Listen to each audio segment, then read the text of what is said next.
Okay, today we're going to start our study of adaptation and thinking about questions like why? Why do organisms look the way they do? Why do we see traits, certain traits in a population, right? So this is really starting to get to the heart of some of the questions that are most interesting in biology. Questions of why. So here's an example. We might be walking through a South African field and see these iris flowers and wonder, why do they have these white spots around them? We might also observe that these plants are pollinated by insects, and we might hypothesize that these spots have something to do with insect pollination. So our hypothesis is that these white spots function as nectar guides, that they show the pollinator where to go. It's like a flashing neon sign, nectar located here. And that's beneficial for the flower because then the flower gets a visit by the pollinator that's going to pick up some pollen and move it around to another individual. Okay, so that's a great hypothesis. It sounds really plausible. Then the question is, how do we go about testing a hypothesis like that? If all of the flowers have nectar guides, how can we determine whether nectar guides are useful in some way? Well, one way would be to create some variation for nectar guides and then observe pollinator behavior. So we could take some flowers and leave them alone.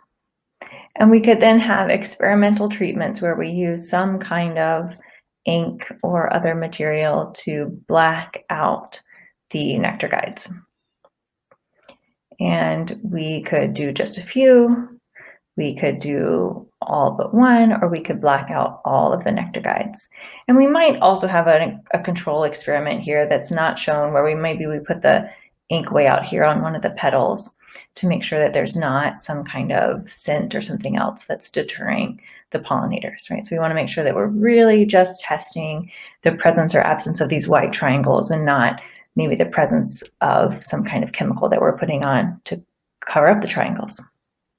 All right, so we're going to do this experiment. We're going to then put all of our plants back out into the environment and watch for pollinators and see how many visits each of these types get. Okay, so we've got these experimental arrays where we've got control and one of the experimental types, and what the data are showing here are percentage of visits in which the pollinator had a choice between a control and an experimental and chose the control. So how often does the pollinator choose the control? And you can see that the more nectar guides are exposed, the closer we get to a 50-50 shot that the pollinator is just choosing by random, right? So if we have half of the nectar guides, the bees show a pretty minimal preference. They're close to 50% going on the experimental. If we cover up all the nectar guides, the pollinators are really unlikely to visit the experimental flowers when given a chance. Okay, so this supports then our hypothesis that these white triangles are nectar guides, that they facilitate pollination for the flowers. So this answers our question of why. Why do these flowers have this ornamentation? And it seems to increase their fitness. So of all of the possible explanations, one of them is that these white flowers, white parts in the flower, are present through evolution by natural selection. If you want a review of other evolutionary mechanisms, you can find those at the linked videos here. But this data supports our hypothesis that these white triangles function as nectar guides that increase the fitness of our purple flower plants. All right, so what we're talking about here are adaptations, traits or suites of traits, groupings of traits that increase the fitness of the individual that has them. So we might describe a trait that is an adaptation as being adaptive. Keep in mind that when we're talking about a trait, it doesn't have to be a morphological trait. So our example of these purple irises, we're talking about this physical morphological trait, this pattern of coloring. But we could think about behavior, which could be something that seems sort of active, like hunting behavior. It could be a behavior that seems sort of passive, like we're going to think shortly about oxes allowing oxpecker birds to sit on them, right? Which maybe doesn't look like a trait, but the allowing of the birds to sit there is a behavior. Okay, so when we're thinking about traits, we're not just thinking about morphology, but we're thinking about a really wide definition of that word. We could be thinking about behaviors, and behaviors might include things that look like the lack of action.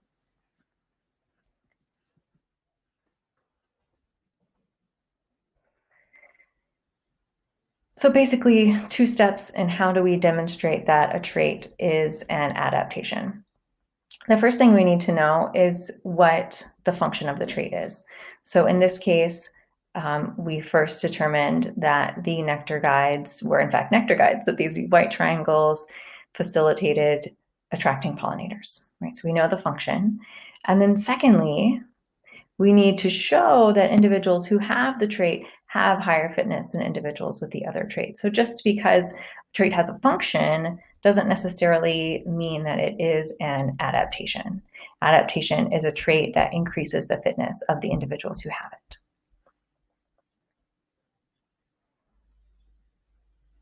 So our first step in thinking about studying adaptations is a little bit of a cautionary tale, an illustration of the importance of testing hypotheses and not just buying into explanations that seem plausible. Even plausible hypotheses need to be tested. Then in our next video, we're going to move into looking at ways that we actually test hypotheses, the methods we use. Okay, so first, a cautionary tale. So the question here is, why do oxpecker birds flock to populations of oxes? Okay, so here's our oxpecker bird. Why is it here with this ox? Why is this ox allowing the bird to stay? And the traditional answer, the really sort of nice, warm, fuzzy answer that we like is that this is a mutualism, that the birds get to, maybe they hitch a ride, maybe they're getting some nutrition by eating ectoparasites like ticks off of the surface of these oxes, and that the oxes are either getting the benefit of having those parasites removed, or maybe they're not seeing any effect of the oxpeckers sitting right there. Right, so that's the answer we like. It seems plausible. We want to just accept it and move on. But we are curious and thorough evolutionary biologists, so we need to develop a hypothesis and some associated predictions and then test them in this system.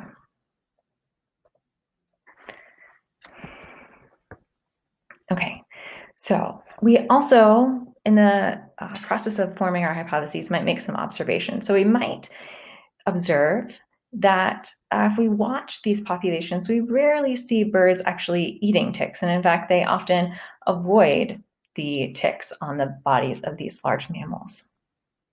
If we are watching the birds and then looking at what they're actually doing, we see that most of the time they are licking wounds on the oxpeckers. They're sort of poking in the ear like you see this one doing here. And they're kind of moving their beaks, scissoring their beaks through the hair, kind of combing the hair of these large mammals. So maybe they're eating dead skin, it looks like there. Okay, so the other thing that we see is that the hosts aren't just kind of being passive. They actually seem to be trying to shoo away the birds, especially if the birds are bothering wounds on the oxes, which we see them doing quite a bit. So if we look a little bit closer, we see that this already doesn't quite look like our mutualism. So is this love or not? Let's do some experiments. So to determine if this relationship is a mutualism or something else, we need some kind of test. So what we're going to do is create some variation, just like we did with the flowers and covering up the nectar guides. We're going to have some hosts from which we remove the birds, keep them away from the hosts, and then we're going to have some control populations that we leave as normal, and we're going to observe what happens to the hosts, particularly in terms of the number of ectoparasites. We'll be counting ticks. What happens when we take the birds away versus when we leave things as is. So with this experiment, so our hypothesis is that oxpeckers are removing birds. With our experimental treatments, we can then have a specific prediction, and our prediction is that if our hypothesis is true that birds are eating ticks, we expect a reduction in ticks when birds are present, so that we'll have more ticks on our hosts when we exclude the birds than when we leave the birds. In our particular experiment, we've got a few treatments, 3 treatments. We have one treatment where we do first oxpeckers present and then oxpeckers absent. We have another one in the opposite way, and a third similar treatment where we're controlling for sort of environmental variations or maybe an effect of the order of the treatments. So basically, all these are showing data from when birds are present on the given hosts and when birds are present from those given hosts. And on the we have the change in tick load. So from the starting point to the ending point, what was the change in tick loads? Did it increase more ticks or decrease fewer ticks? And this is over the course of a month where we applied these treatments.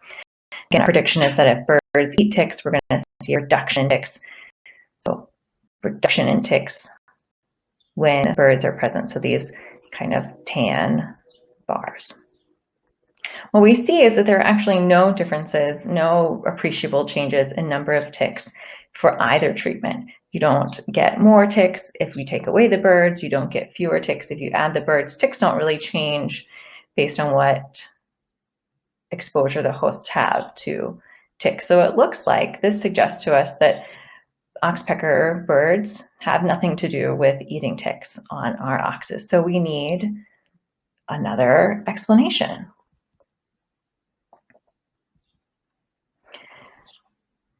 We want to know, what are the oxpeckers really doing?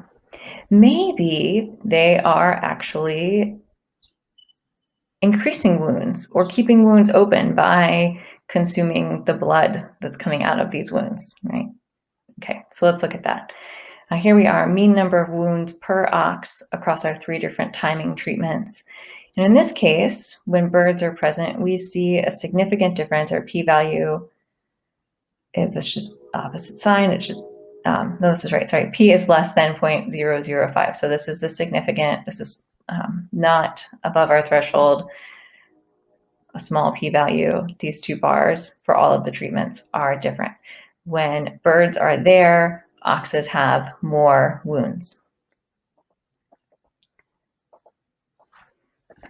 We can also look at, what we also noticed was that the birds are sort of interacting with the ears of their hosts, so we can see what's happening with earwax. This is a relative measurement of change in amount of earwax over the course of the treatment.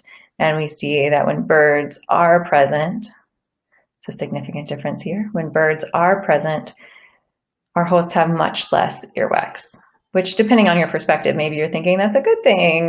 But earwax is really important in protecting the inner ear from dust and infection and other things. So this substantial reduction in earwax is actually a negative impact on our hosts. So what we're seeing then is that this relationship is not a mutualism, and in fact, it's a parasitic relationship. The oxpeckers are parasites on their hosts. And this, in a broader sense, reminds us that even persuasive hypotheses need to be tested. Even plausible explanations need data behind them.